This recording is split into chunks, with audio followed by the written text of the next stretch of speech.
ምንድነው ያስጨነቀ? ቁርአን ለጭንቀቶች ሁሉ መፍትሄ መድኃኒት ነው። ዛሬ አልቁርአን ወልሐያት በተኛው ዝግጅታችን ወይም ቁርአንና ህይወት በተኛው ዝግጅታችን ላይ የምንመለከተው ስለ ጭንቀት ይሆናል። ጭንቀት ማለት ምን ማለት ነው ከሚለው እንጀምር። ጭንቀት ማለት ያሰብናቸው ነገራቶች እንዳልተሳኩ ስናስብና በዙሪያችን ያሉ ሐጃዎቻችን ወይም ጉዳዮቻችን ከቁጥጥራችን ውጪ እንደሆኑ ስናምን የሚፈጠር ውስብስብ የሆነ ስሜት ነው። በዚህም ዝግጅት ጭንቀት ከየት ይመጣል፣ አስሉ ወይም መሰረቱ ምንድነው፣ መፍትሄውስ ምንድነው፣ ለምን እንጨነቃለን የሚሉ ሐሳቦችን ከቁርአን ጋር ያዋሃድን የምንመለከት ይሆናል بإذن المولى تبارك وتعالى። ጭንቀት አስሉ ወይም መሰረቱ አብዛኛውን ጊዜ አስሉሁ ضعف الإيمان ነው ይላሉ። የኢማን መድከም፣ ከአላህ ጋር ያለን ዓላቃ ግንኙነት፣ ቀረቤታ መሻከር ለጭንቀት መፍትሄ ይሆናል። ከዛ ባሻገር የሰው ልጅ የሚጨነቅባቸው በጣም ይለያያሉ። ከፊሉ በትዳሩ አለመስመር ይጨነቃል፣ ከፊሉ ባለበት ደይን ወይም እዳ ይጨነቃል፣ ከፊሉ ባደረበት ህመም ይጨነቃል፣ ከፊሉ የሚወደውን የቅርቡን ሰው ወዳጁን በሞት በማጣት ይጨነቃል። طبيعة الدنيا የዱንያ ተፈጥሯዊ ህግ ሆነና የሰዎች በተለያዩ ነገራቶች ሊጨነቁ ሊፈተኑ እንደሚችሉ የመጡትም ለዛው እንደሆነ አላህ ቁርአን ላይ ይናገራል። ولنبلونكم بشيء من الخوف والجوع ونقص من الأموال والأنفس والثمرات እንፈትናችኋለን በሆነ ነገር ከፍርሃት ከረሃብ من الخوف والجوع كرهب ونقص من الأموال كجنزب بماغدل كنفسم كأزئرتم يلنا من يلال وبشر الصابرين تاقاشوچين أبسراتشو إنه بسرات للنس على الذين إذا أصابتهم مصيبة نذا تشجر بقدماتشو قدي قالوا إنا لله وإنا إليه راجعون إنا يا الله لن ودرسهم تملاشوچنن እንኳን ይሄ የደረሰብን هم غم ጭንቀቱና ሙሉ ሰውነታችን ሁሉ ነገራችን የአላህ አይደለም እንዴ ለሱን ተዋለን የሚሉት ነው በስራት ለነሱ አለ ይላል አላህ Subhanahu Wa Ta'ala። ይህ ጭንቀት የሚባል ነገር እጅግ በጣም ጎጂ ነው፣ ውስብስብ ነው፣ ቀላል የሚባል ነገር አይደለም፣ ለብዙ በሽታዎች ይዳርጋል። ለዛም الإمام علي رضي الله عنه وكرم الله وجهه ተጠየቁ ይባላል። سئل يوما ما أبو الحسن ተጠየቁ አላህ ምድር ላይ ከላካቸው ሰራዊቶች ከባዱ የትኛው ነው ብሎ ጠየቋቸው። ሰይድና አሊ በቀደም ተከተል አስቀምጧቸው አላህ ምድር ላይ ከላካቸው ከባዱ ሰራዊት ተራራ ነው አሉ። ነገር ግን ተራራ በሱ ልክ ከላይ ብረት ቢላክበት ስለሚያፈርሰውና ስለሚነዳው ብረት በላጭ ነው አሉ። ብረትን ደግሞ እሳት ስለሚያቀልጠውና እንደ ፍሳሽ ውሃ ስለሚያረጋው እሳት ነው አሉ። እሳትን ደግሞ ውሃ ስለሚያጠፋው ውሃ ነው አሉ። ውሃን ደግሞ ደመና ስለሚሸከመው ደመናን የመሸከም ውሃን የመሸከም አቅም ስላለው ደመና ነው በላጩና ከባዱ። ደመናን ደግሞ ንፋስ ከቦታ ቦታ ስለሚያዛውረው ማዕበሉንም ስለሚያናውጠው ንፋስ ነው በዚህ ምድር ላይ ከባድና በላጩ ፍጡር አሉ። ነፋስን ደግሞ የሰው ልጅ በእጁም በልብስም አልያም መጠለያ ጎጆ ቀልሶ መኖር ስለሚችል የሰው ልጅ ነው በዚህ ምድር ላይ በላጩ ፍጡርና ከባዱ አሉ። የሰው ልጅ ደግሞ ነውም እንቅልፍ ስለሚጥለው ስለሚያሸንፍ ወለው ካነ አቅዋ الرجل ወይም አቅዋ الانسان ምን እንኳን ብርቱ ሰው ቢሆን ከእንቅልፍ ማምለጥ የሚችል ለም ሲበዛ ይፈነግለዋልና ከባዱና በላጩ ፍጡር በዚህ ምድር ላይ እንቅልፍ ነው አሉ። እንቅልፍን ደግሞ هم ወይም غم ጭንቀት ሐሳብ የሚባለው ነገር ስለሚያሸንፈው በላጩና ከባዱ ፍጡር በዚህ ምድር ላይ ያለው ከባዱ የአላህ ሰራዊት ጭንቀት ነው አሉ። ስለዚህ ይሄ ጭንቀት ቀላል አይደለም። የደረሰብህ ሙሲባ የደረሰብን ሐጃ ጭንቀታችን ምክንያት አይልንሆን እንችላለን፣ ግን መፍትሄውን ከቁርአን ጋር በማዋሃድ ልናደርገው ይገባል። በዚህ ምድር ላይ ከባዱ የአላህ ሰራዊት ጭንቀት ወይም ሐሳብ ችግር ሙሲባ ከሆነ ምንድነው መፍትሄው? እሱንስ ምን ያሸንፈዋል ካለን ዱዓ ብቻ ነው።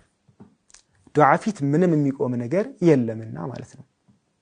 ማሰብ ያለብን ነገር አላህ Subhanahu Wa Ta'ala አንድን ነገር አንድን ጭንቀት ሐሳብን ሲያመጣብን አላህ በጭንቀት እንጂ የማይማር ወንጀሎች እንዳሉ ያንን ሊምርልን አስቦ እንደሆነ የሆነ ጭንቀት ደግሞ እኛ ጋር ሲቆይ ድሉን ሊያገዝፈው እንደሆነ ድሉን ሊያጎላው እንደሆነ ማመን ማሰብ ያስፈልጋል። አንዳንዴ ሐጃ ወይም ጭንቀት ኖሮብን ዱዓ ስናደርግ ወዳው አልመለስልን ሲል እንደዚህ አይነት ስሜት ከሌለን እንጎዳለን። እውነታውም ደግሞ ያ ነው። لو فرج الله عن يوسف في أول وقته لما آتت إليه خزائن مصر ይላሉ። ነብዩ ዩሱፍ አለይሂ ሰላም ገና በመጀመሪያ ዱዓቸው ላይ ሰምቶ አላህ ሐጃቸውን ቢያወጣላቸው ኖሮ የግብጽ ሀገር ገዢ ንጉስ ፕሬዝዳንት መሆን አይችሉም ነበር ይላሉ። ምክንያቱም ነብዩ ዩሱፍ አለይሂ ሰላም ገና ጉድጓድ ውስጥ እያሉ ያ አላህ ብለው ተጨንቀው እንደተጣሉ ወደ አላህ ሲያለቅሱ መርሐባ ብሎ አላህ ዱዓቸውን ሰምቶ አውጥቶ ከወንድሞቻቸው ቢቀላቅላቸው ነዛ የታወሩ ወንድሞቻቸው በጭካኔ ሊገሏቸው ይችላሉ። አሊያም ደግሞ ወደ ቤታቸው ከተመለሱ የበግረኝነት ሐያት ነው ሊቀጥል የሚችለው። ግን አላህ ያንን ጭንቀት ከሳቸው ጋር አቆየ። ከዛም ወጡ። እንደወጡም ባሪያ ሆነው ሄዱና ተሸጡ። ከባርነት ደግሞ ወጥተው ቤተ መንግስት ውስጥ ገቡና የቤተ መንግስት እንደ አንድ ልጅ ሳይተው በእንክብካቤ ማደግ ጀመሩ። ይገርመው ዑለማዎች ምን ይላሉ? የነብዩላህ ዩሱፍ አለይሂ ሰላም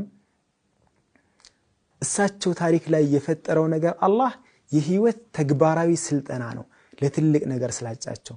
ከዛም ከቤተ መንግስት ጭራሽ ወደ እስር ቤት ብዙ አመታትን ቆዩ። ከእስር ቤት አውጥቶ ሁሉንም ሐያት ካሳየ በኋላ የባርነቱንም በጉድጓድ ውስጥ የመጨነቁንም የእስር ቤቱንም አሳይቶ ንጉስ ያገሪቱ ፕሬዝዳንት መሪ ሲያደርጋቸው ከፍቱ ውጪ ሊታያቸው አይችልም። ድሎትንም አይተውታል፣ ስቃይንም አይተውታል። ሁሉንም ቦታው ላይ ስላዩት ማለት ነው። ምናልባትም አንዳንዴ የሆነ ጭንቀትና ችግር ከኛ ጋር በሚቆይ ሰዓት ድሉ ሊገዝፍ እንደሆነ ማመን። ከዛ ውጪ ከአላህ ጋር ያለንን ጥርጣሬ ማስተካከል ጭንቀቶች እንዳይጋረጡብን ከተጋረጡ በኋላም ቶሎ እንዲወጡ ከኛ ሐያት ውስጥ ያስችለናል። الله سبحانه وتعالى حديث القدسي لميلال أنا عند ظن عبدي أني ببارياي ترطاري لاي نኝ عند باريا يونا حاجانا ጭንቀት በሚገጥመው ሰዓት አላህ ይሄን ሐጃ ያስወግድልኛል ያጠፋዋል ምንም አልጨነቅም አላህ ይያለ ካለ አላህ ባሪያው በተረጠረው በኩል ይገኛል። የሆነች ሐጃ ስትገጥመውሳ አለቀልኝ ወይኔ ተበላው ከዚህ በኋላማ በቃ የኔ ነገር የሚል ከሆነ አላህን በጠበቀው ቦታ ያገኘዋል። ስለዚህ በአላህ ላይ ያለንን ጥርጣሬ ማስተካከል ያሻናል ማለት ነው ጭንቀት በሚመጣ ሰዓት። ከዛ ውጪ ጭንቀት ከኛ ጋር ሲኖር መፍትሄው ምንድነው?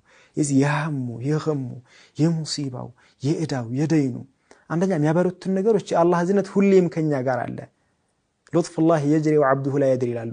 የአላህ ዝነት ሁሌም ይፈሰለ። ምናልባትም 100 ሚሊዮን ብር እዳ ኖሮበት በ100 ሚሊዮን ጭንቀት ውስጥ ያለ ሰው አሁን ስለሚጎርሳት የአላህ ኒዕማ ያስብም። አሁን ያለችው የአላህ ኒዕማ ግን ትልቅ ናት እና አላህ ዝነት ሁሌም ከኛ ጋር እንዳለ ማሰብ። ከዛ ለመውጣት ደግሞ አላህ Subhanahu Wa Ta'ala من عمل صالحا من ذكر أو أنثى وهو مؤمن فلنحيينه حياة طيبة መልካምን ስራ የሰራ ከዛም ደግሞ ወንድም ይሁን ሴት መልካምን ከሰራ ሙእሚን ሆኖ ሐያተን ጠይባ እናኖራለን። ሐያተን ጠይባ ማለት ያኒ ከጭንቅ ተቃራኒ ያለ ህይወት ማለት ነው። ሰኪና መረጋጋት የተሞላበት ማለት ነው። ወሊመን ኻፈ መቃመ ረቢሂ ጀነታን ጌታውን ለፈራ ሁለት ጀነት አለው ማለት እዚህ ዱንያ ላይ ያለው ጀነት ምንድነው? ከአምን የተሞላበት ከጭንቀት ከሐሳብ ችግር ሲኖር ከችግሩ ጋር ምቾት ይኖራል። ከችግሩ በኋላ ሳይሆን እዛው ችግሩ ጋር ራሱ ሰው ላይ መረጋጋት ይስተዋልበታል። ዋናውና ትልቁ መፍትሄ ግን አላህ ቁርአን ላይ ያስቀመጠዋል ለጭንቀትና ለችግር። አላህም እንዲህ ይላል አላ ቢዚክሪላህ ተጥመኢኑል ቁሉብ አዋጅ ንቁ አዋጅ አላህ ቢዚክሪላህ አላህን በማውሳት ተጥመኢኑል ቁሉብ ልቦች ይረጋጋሉ። የተጨነቀ የተሸበረ ሰው አላህን ሲያወሳ ዚክርን ሲል አላህን ከማውሻ መንገዶች ትልቁ ቁርአን ነው። ቁርአንን ደጋግሞ የሚያነብ የሚሐፈዘው የሚማረው የሚያስተምረው ሐያቱ ላይ ፕራክቲስ የሚያደርግ የሚተገብረው ከሆነ ለዛ ሰው የልቦና መረጋጋት ሰላም የተሞላባት ሐያትን ይኖራል ማለት ነው። የለቱን በዚህ ፈጸምን። በቀጣይ እስከምንገናኝ ወሰላሙ አለይኩም ወራህመቱላህ